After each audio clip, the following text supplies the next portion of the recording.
مالک بن Huwayrith نے بیان کیا کہ ہم نبی کریم صلی اللہ علیہ وسلم کی خدمت اقدس میں حاضر ہوئے۔ ہم سب ہم عمر اور نوجوان ہی تھے۔ آپ کی خدمت مبارک میں ہمارا 20 دن اور رات قیام رہا۔ آپ بڑے ہی رحم دل اور ملنسار تھے۔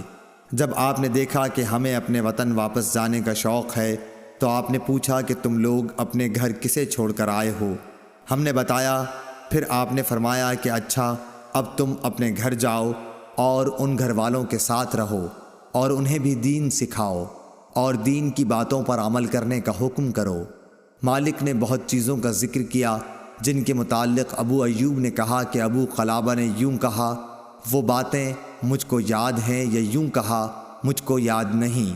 اور آن حضرت صلی اللہ علیہ وسلم نے فرمایا کہ اسی طرح نماز پڑھنا جیسے تم نے مجھے نماز پڑھتے ہوئے دیکھا ہے، اور جب نماز کا وقت آ جائے تو کوئی ایک اذان دے اور جو تم میں سب سے بڑا ہو وہ نماز پڑھائے، بشرطے کہ وہ قرآن شریف اور طریقہ نماز و امامت جانتا ہو۔